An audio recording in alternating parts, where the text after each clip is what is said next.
안녕하세요. 30대 남자입니다. 저는 제가 좋아하는 일을 하며 평범하게 살고 있는 사람입니다. 저는 평범한 중산층 가정에서 외동으로 자랐습니다.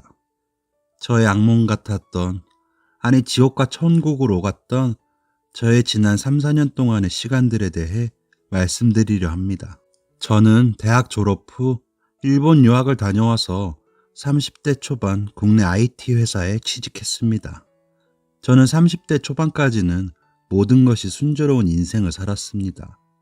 대학 졸업 후 원하는 일본 유학을 무사히 다녀왔고 한국에서 원하는 회사에 지원해 단번에 입사했습니다. 게다가 그 회사에서 이상형을 만나 1년 열애 끝에 결혼까지 하게 되었습니다. 아내는 저와 동갑내기인데 외모도 출중하지만 성격이 밝고 리더십도 있어서 사내에서 인기가 많았습니다.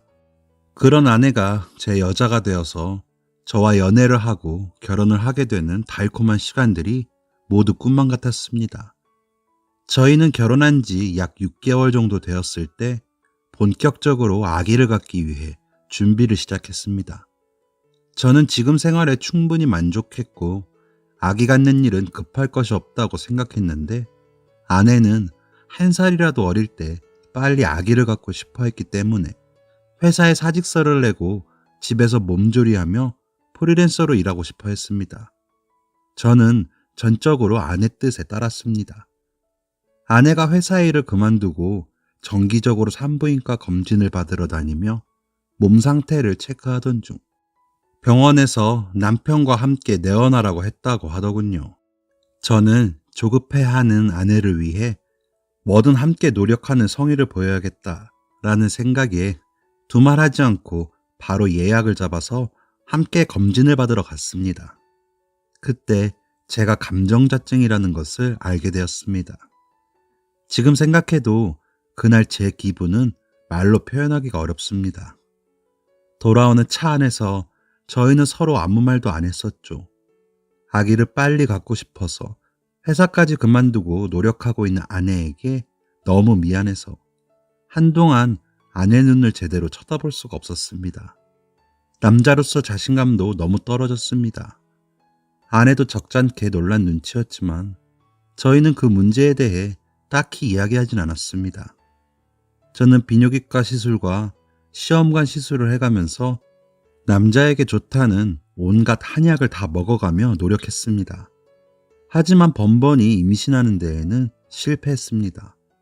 이쯤 되니 왠지 상황이 역전된 것 같았습니다. 제가 더 초조하게 임신을 기대하고 있었고 아내는 왠지 더 이상 기대하고 있는 것 같지 않았습니다. 저희 모두 조금씩 지쳐가고 있었죠. 그러던 어느 날 아내가 임신했다고 하더군요. 저는 뛸 듯이 기뻤습니다.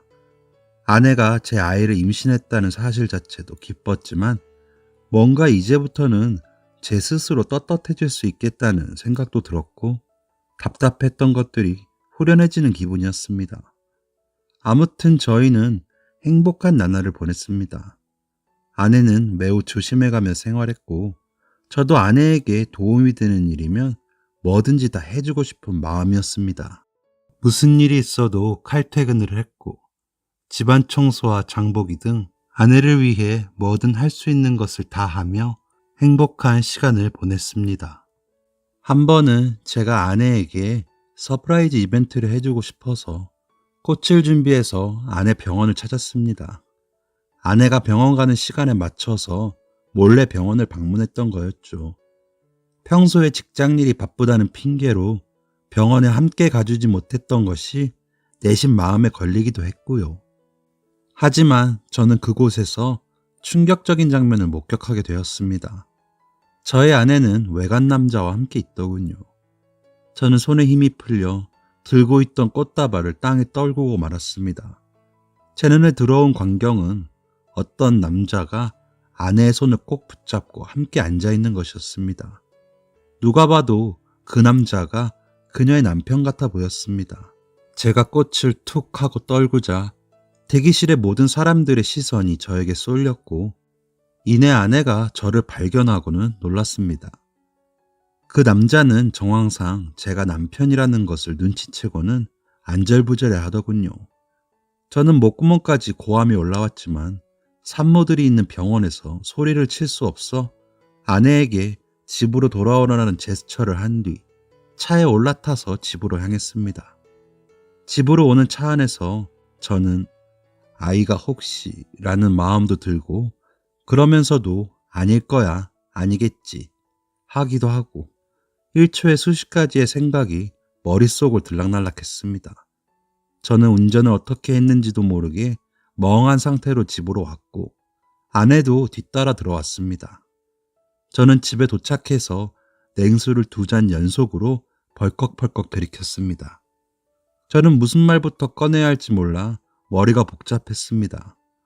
아내는 들어오자마자 소파에 앉더군요. 제가 당신 이 상황이 뭔지 설명해봐 라고 하는 말이 끝나기가 무섭게 아내는 냉정하고 차분하게 말하더군요. 그래, 당신이 생각한 대로야. 지금 뱃속에 있는 아이 당신 아이 아니야. 당신도 눈치챘었겠지만 나 그동안 당신한테 지쳤었어. 아이도 못 만드는 당신 보고 살 생각하면 정말 끔찍했었다고. 내가 가장 힘들 때 내 버팀목이 되어준 사람이 바로 그 사람이야. 저는 분노했지만 분노할 수 없었습니다. 이 모든 것이 저의 탓인 것만 같았습니다. 분노는 곧 수긍, 낙담으로 변하더군요. 아내 입장도 이해해야 한다고 생각했습니다. 아내도 여자로서 자신의 아이를 갖고 행복한 가정을 꾸려서 살고 싶은 마음이 얼마나 간절했을까라는 생각이 들더군요. 하지만 억장이 무너지는 것은 사실이었습니다. 아내는 이왕 이렇게 다 알게 된 거 하루라도 빨리 이혼하자고 했습니다. 앞으로 태어날 아기를 생각해서 새로운 가정을 꾸리고 싶다고 하더군요. 이 여자는 뭐가 이렇게 처음부터 끝까지 당당한 걸까요? 저는 그렇게 말하는 아내 앞에서 정말 할 말이 없었습니다. 많은 날을 고민하다가 받아들이기로 했습니다. 어차피 아빠가 될 수도 없는 남자이니 아내를 보내주기로 결심한 것이었습니다. 저희 둘은 이혼했고 제 아내는 그 남자와 재혼을 했습니다. 그리고 저는 반폐인이 되었죠. 전처로부터 느낀 배신감과 모멸감 때문에 거의 일주일 정도는 잠을 한숨도 잘 수 없었습니다. 임신 사실을 알고 기뻐했던 제 자신이 너무 부끄럽고 비참했습니다. 이제는 어떤 심정으로 사람을 대하고 살아야 할지 두려운 마음마저 들었습니다. 회사는 정식으로 절차를 밟지도 않고 퇴사해버렸습니다. 제가 이혼한 후 어머니는 제가 혼자서 밥은 어떻게 해먹고 있는지 걱정이 되셔서 일주일에 한두 번은 꼭 집에 들르셨습니다. 매일매일을 술로 보내던 어느 날 저희 어머니께서 저를 불러놓고 말씀하셨습니다. 어머니께서 저를 얼마나 많이 사랑하시는지에 대해 말씀해 주셨습니다. 어머니께서 저를 뱃속에 가지셨을 때부터 저는 어머니의 모든 것이었다고 하셨습니다. 어머니께서는 지금도 저의 어린 시절 모든 것이 다 기억난다고 말씀하셨습니다. 그리고 어머니께서는 아들아, 나는 네가 사람들의 질타를 받을 나쁜 짓을 한다고 해도 너는 내 배에서 낳은 자식이기 때문에 난 너를 끌어안을 것이다. 하물며 너는 어려서부터 다른 사람들 마음 아프게 한 적 없는 착한 아이였고 전 처와의 사이에서도 아무런 잘못도 하지 않았는데 그런데 왜 네가 이렇게 아파하고만 있어야 하는 것이냐. 엄마는 너를 보면서 억장이 무너진다. 모두 내 잘못 같고 라고 하시며 눈물을 흘리셨습니다. 저는 어머님께서 눈물을 흘리시는 모습을 보며 정신이 번쩍 들었습니다. 그래, 지금 내가 이렇게 무너지면 나는 정말 어머님께 큰 잘못을 하는 것이야 라는 생각이 들었습니다. 하지만 아무리 다짐을 하고 용기를 내보려고 해도 아직은 제 안에 불안정서가 많이 남아 있었습니다. 다시 회사에 들어가 사람들과 함께 지내는 것은 약간 겁이 났습니다. 아내와의 트라우마가 이것을 두렵게 만드는 것 같았습니다. 바로 사회생활을 시작할 수 없겠다고 판단했고 우선 제가 좋아하는 활동들을 하나하나씩 해보았습니다. 산책부터 시작했고, 체력이 조금씩 회복되면서 제가 좋아하는 조깅, 테니스 등을 다시 시작했습니다. 예전에 취미로 종종 들르던 목공소에 다시 가서 이것저것 만들기도 시작해 보았습니다. 제가 좋아하는 활동들을 하며 사람들과 조금씩 교류를 시작하니 저의 페이스를 다시 찾아가는 기분이 들었습니다. 몸이 건강해지니 생각도 조금씩 긍정적으로 변했습니다. 지금까지 살아온 제 인생에 그리 나쁜 일만 있었던 건 아니었다 싶었습니다. 그러다 일본 유학 시절에 자주 가던 식당에서 먹던 맛있는 돈가스가 생각이 났습니다. 미소 국물이 일품이었던 곳이었죠. 그 시절의 기억을 떠올려서 집에서 취미 삼아 레시피를 연구해 보았습니다. 약 1개월 정도의 노력 끝에 같은 레시피를 만드는 데 성공했고, 이 정도는 식당을 열어도 될 맛이겠다 싶어서 어머니와 함께 식당을 열었습니다. 저희 어머니께서도 한때 오랫동안 한정식당을 운영하셨던 분이셔서 제가 만든 레시피에 승산이 있다고 여기셨던 것이죠. 어머님 나름대로 65세까지 일하시고 은퇴하시겠다 생각했는데 아들이 뭔가를 해보겠다고 하니 어머니께서도 적극 돕기로 하셨습니다. 제가 개발한 레시피에 식당 일에는 잔뼈가 굵으신 어머니의 노하우가 더해져 저의 식당은 차별화된 맛을 내는 곳이 되었습니다. 처음에는 어머니와 저 둘이서만 시작을 했는데 저의 식당은 대박이 났습니다. 1년 만에 옆 가게까지 터서 가게를 확장하기까지 했습니다. 가게 일이 생각보다 잘 되고 확장까지 하게 되면서 저는 점점 더 바빠졌습니다. 오히려 바쁘게 지내는 것이 마음 편하고 행복했습니다. 저는 점점 내면의 자신감을 찾아가기 시작했습니다. 멀리서 저희 가게를 찾아와 주시는 손님들, 그리고 손님들이 밖에서 오랫동안 줄 서서 기다리고 계시는 모습을 볼 때마다 너무 감사하고 죄송하기도 했지만 한편으로는 이 모든 상황들이 제 자존감이 올라가게 했습니다.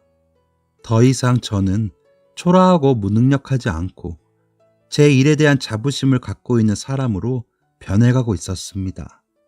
승승장구하던 어느 날 제 인생에 다시 한 번 더 봄날이 찾아왔습니다.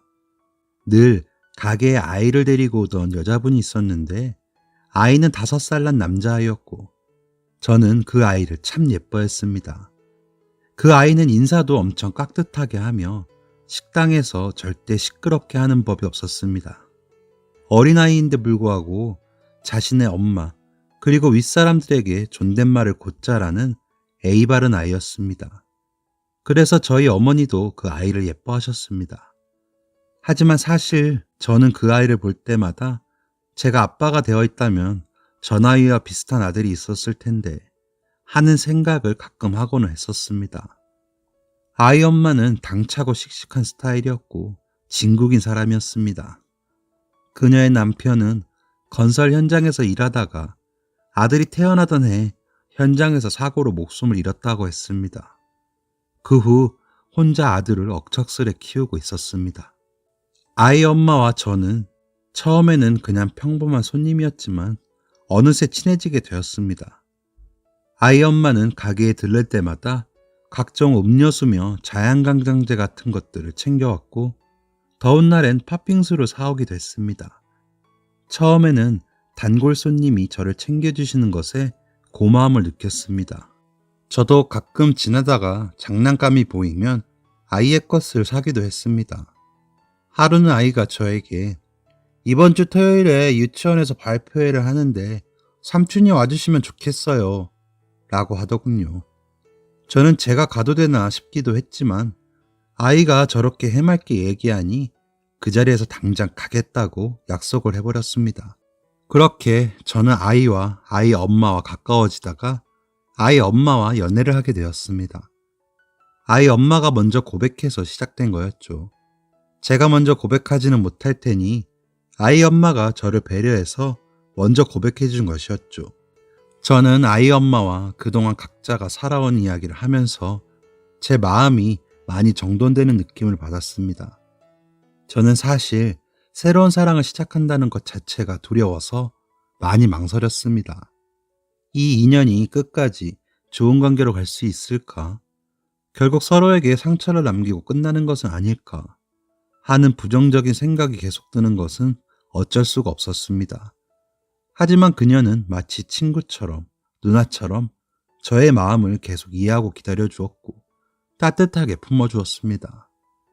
저는 그녀의 정성에 인해 마음을 열게 되었습니다. 그리고 쉽게 진도를 내지 못하는 저를 어머니는 답답해하며 적극적인 푸시를 하셨습니다. 어머니 덕분에 저희 둘은 연인에서 부부로 발전하게 되었습니다. 소박하게 식구들과 결혼식을 올린 후 저희는 손님과 사장이 아닌 부부 사장이 되어서 식당을 운영하게 되었습니다. 아내는 긍정적인 에너지를 내뿜는 사람이었고 손님들에게도 싹싹하고 친절하게 대했습니다. 인상이 좋은 아내 덕분에 혼자일 때보다 매출이 더 좋아졌고 너무 바빠져서 힘들지만 행복한 날들을 보냈습니다. 저희는 처음에는 아내가 제가 살고 있던 집에 들어와 살다가 1년도 안 되어 집도 새로 구했고 얼마 전에는 큰 패밀리카로 자동차도 바꾸었습니다. 어머니 모시고 가족 모두 함께 타고 다닐 편한 차가 있었으면 좋겠다는 생각이 들어서입니다. 지금의 가족들을 생각하며 열심히 일하고 가족들을 위해 뭔가 해줄 수 있는 것이 너무 행복했습니다. 그렇게 저는 큰 상처를 잊어가며 새 아내와 새 아들과 그리고 어머니와 행복해지고 있었습니다. 이렇게 영원히 평온하고 행복할 것만 같던 제 일상이 또 한 번 부서지는 것 같은 사건이 일어났습니다. 제가 결혼한 지 1년쯤 되던 때 전처가 가게에 찾아왔습니다. 정확히 이혼한 지 5년이 지난 후였죠. 전처는 첫인상이 밝고 세련돼 보이는 사람이었는데 그새 많이 변해 있었습니다. 전처는 가게에 들어서는 순간 지금의 아내를 보며 제가 재혼하는 것을 감지한 듯 했습니다. 전처는 전에 남자가 생겼을 때처럼 싸늘하고 단도직입적으로 말했습니다. 나 이혼했어. 아이 유전자 검사했었는데 그 사람 아이가 아니었어. 그 이유로 이혼당했어. 그 아이 당신 아이야. 나는 당신이 아이를 갖지 못해서 이혼한 거였는데 이 아이가 당신 아이라니. 모든 것을 제자리로 돌려놓아야 하지 않겠어? 라고 하는 것이었습니다. 간신히 과거에서 벗어나 지금의 행복을 누리고 있는데 또다시 과거의 일을 들먹이며 제 발목을 잡는 것 같아서 저는 자초지종을 알아보고 싶지도 않았습니다. 저는 그럴 리가 없을 거다. 내 아이인지 어떻게 확신하냐며 믿지 않으려고 했지만 그녀는 그 사람의 아이가 아니라면 제 아이가 100% 확실하다라고 말했습니다. 설사 어이없게도 그 아이가 제 아이가 맞다고 해도 이제 와서 모든 것을 제자리로 돌려놓아야 한다는 것은 무슨 논리인가요? 정말 마른 하늘에 날벼락도 유분수지. 이게 무슨 상황일까요? 저는 의미 없는 논쟁은 그만하고 유전자 감식을 통해서 확인하자고 했습니다. 그리고 하늘도 무심하게 그 아이는 제 친아들임이 확인되었습니다. 저는 제 친아들이어도 달라질 건 없다고 단호하게 말했지만 전처는 저의 어머니를 설득하기 시작했습니다. 어머니도 처음에는 단호하게 거절하셨지만 점점 전처에게 설득되어가는 눈치셨습니다. 제가 대학 졸업하던 해에 아버지께서 지병으로 돌아가셨습니다. 저희 어머니는 50대 초반에 혼자 되셔서 정말 저만 보고 사셨습니다. 그러니 어머니에게 친손자는 정말 큰 의미로 다가왔겠지요. 저도 지금의 아내에게는 조금 미안했지만 제 친아들이라고 하니 마음이 쓰였던 건 사실입니다. 하지만 지금의 아내는 너무 좋은 사람이기에 감히 아내에게 상처 주는 일은 생각도 할 수 없었습니다. 전처도 자존심이 보통 센 여자가 아닌데 이렇게 아이 문제를 가지고 저를 다시 찾아올 때는 보통 결심을 하고 온 것은 아니었겠죠. 전처는 어머니를 계속 설득하고 있었습니다. 한 번은 밖에서 어머니와 전처가 따로 만난 눈치였는데 아마도 전처가 어머니께 친손자를 직접 보여드리기도 했었겠죠. 저는 중간에서 정말 이러지도 저러지도 못하는 괴로운 시간을 보내고 있었습니다. 지금의 아내는 이런 제 상황을 너무 잘 이해해주고 있었습니다. 보통의 여자라면 전처와 머리를 잡고 싸우거나 저에게 서운한 빛을 보이거나 할 법도 한데 아내는 항상 제 입장에서 먼저 생각해 주었고 저희 입장에서 이해하려고 했습니다. 아내는 당신이 어떤 선택을 해도 저는 당신의 뜻을 따르겠어요. 라고도 했죠. 지금 생각하면 이런 일이 벌어진 것 자체가 아내에게 매우 미안할 일이었는데 그때는 그런 생각을 할 겨를이 없었습니다. 정말 머리가 하얘지더군요. 내 아들이라고? 그때 너무 성급하게 감정적으로 이혼을 했었던 건가? 좀 더 알아볼 걸. 이제 어떡하지? 정말 별의별 생각이 다 들었습니다. 이렇게 저희 가족 모두 고통스러운 시간을 한 달 정도 보내고 있던 중 어머니께서 제게 하실 말씀이 있으시다고 하셨습니다. 어머니는 제게 여러 날을 고민했다. 하지만 내가 여기서 중심을 잡지 못하면 모두가 불행해질 것 같아서 결심을 했다. 나는 내 피가 섞인 친손자를 깨끗이 포기하려고 한다. 네가 아팠던 날들을 생각해봐라. 그리고 너를 그 상처에서 꺼내어준 지금의 며느리랑 손주 생각하면 내가 여기서 다른 생각을 하면 안 된다 싶더라. 네 생각은 어떠냐? 저는 상황을 매듭지어 주시는 어머니의 말씀에 반색하며 저도 어머니와 같은 생각입니다. 저는 지금의 아내를 무척 사랑하고 또 그 사람의 아들도 친아들처럼 아끼고 있습니다. 제 피가 섞인 친아들을 모른 척하고 사는 것도 힘든 일이겠지만 어머니 말씀처럼 지금 결단을 내리지 않으면 우리 모두 불행해질 것이 뻔해요. 전처에게서 난 아들은 저와 인연이 아니었다고 생각하겠습니다. 라며 어머니와 저는 손을 잡고 한참을 울었습니다. 제가 그동안 전처와 이혼 후 어떤 삶을 살았는지 제 친자식을 포기하는 것이 어떤 심정인지를 아는 사람은 세상에 어머니밖에 없다는 생각이 들었습니다. 어머니와 저는 그냥 이전의 일들은 가슴에 묻고 앞으로의 일들만 생각하기로 했습니다. 다음 날 전처가 가게로 다시 찾아왔을 때 저는 저의 결심을 전했습니다. 어머니께서도 같은 생각을 하고 계시니 앞으로는 아이를 위해서도 다시는 연락하거나 찾아오지 않았으면 좋겠다고 했습니다. 하지만 아이가 대학 졸업할 때까지 양육비는 제가 부담하겠다고도 했습니다. 전처는 크게 분노하며 저에게 막말을 하더군요. 그러게 네가 제때 임신만 했으면 이 사단이 나지 않았을 거 아니야? 다 네 책임 아니야? 라고 하며 소리를 지르더군요. 그런데 그때 조용히 일을 하던 지금의 아내가 단무지를 정리하다가 국물을 퍼와 전처의 머리에 부어버렸습니다. 전처가 눈이 땡그레져서는 아내에게 야, 너는 뭐야? 너랑 상관도 없는 일에 왜 끼어들어? 그러자 아내는 단무지통을 통째로 들어서 전처의 머리에 엎어버렸습니다. 시큼한 냄새가 사방에 진동했습니다. 그러면서 이게 보자 하니까 어디 와서 행패야? 이렇게 어른 앞에서 대바라지게 행동하는 경우는 살다 처음 보네. 내가 초반에는 내가 나설 자리가 아닌 것 같아 가만히 있었는데 지금은 내가 한마디 해야겠다. 이년아, 이제 와서 네 상황이 어찌 되었던 말든 우리 시어머니와 남편에게 이따위로 말하는 경우가 어딨어? 난 이건 못 참아. 라며 무섭게 쏘아붙이더군요. 이내 전처는 아내의 기세에 눌린 건지 단무지 국물에 노랗게 물이 들어 눈을 흘기며 자리를 떠났습니다. 그리고 일주일 정도 지났을까요? 전처에게서 전화가 왔습니다. 자기는 아빠 없이 혼자 아이를 키울 자신이 없다고 하더군요. 오늘 당장 아이를 데리고 가든지 말든지 하라고. 자기는 떠나겠다고 했습니다. 그 동네 놀이터에 가면 아이가 있을 거라고 하더군요. 전처는 일방적으로 통보하고 전화를 끊었습니다. 제가 아이를 데리러 가지 않으면 아이는 어느 시설에 맡겨지게 되겠지요. 저는 통화를 끊고 한참을 생각했습니다. 또다시 머리가 하얘졌습니다. 그리고 고민 끝에 아내에게 이 상황에 대해 얘기를 했습니다. 이에 지금의 아내는 두 번 생각하지도 않고 망설임 없이 가요. 그 아이 당장 데려와요. 당신이 내 아들을 친아들처럼 키워주는데 나도 당신 친아들 내 아들처럼 키울 자신이 있어요. 사실 나는 이 상황까지 이미 예상하고 상상하고 있었어요. 마음의 준비가 되어 있어요.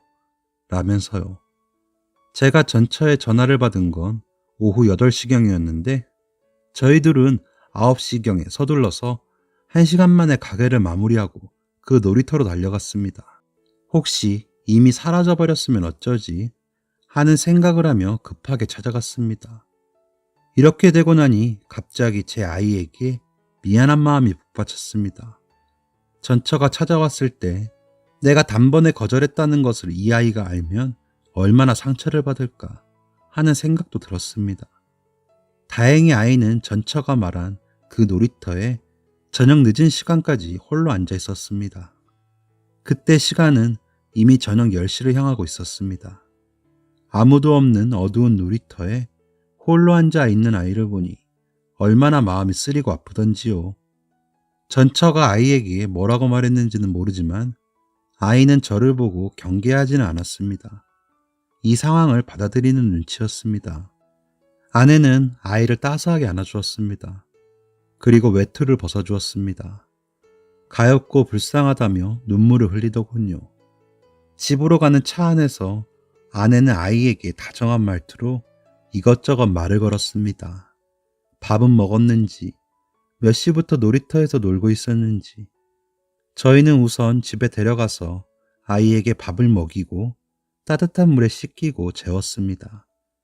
그리고는 어머니 방으로 건너가서 오늘 일에 대한 상황을 설명해 드렸습니다.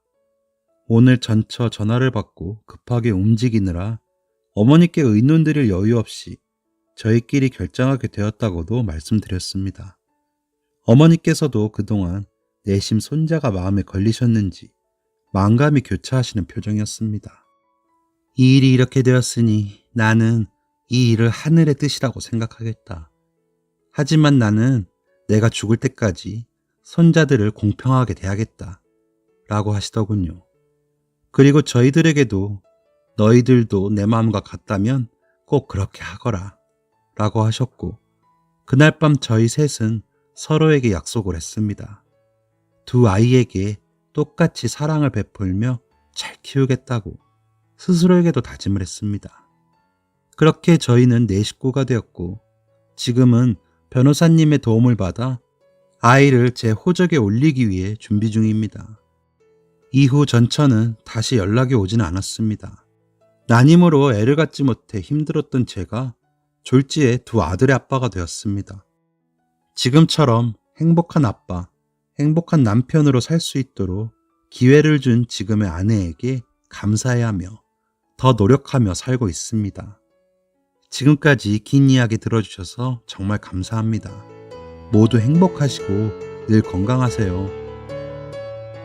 지금까지 사연 들어주셔서 감사합니다. 사연이 재밌으셨다면 구독과 좋아요를 눌러주세요. 감사합니다. 안녕히 계세요.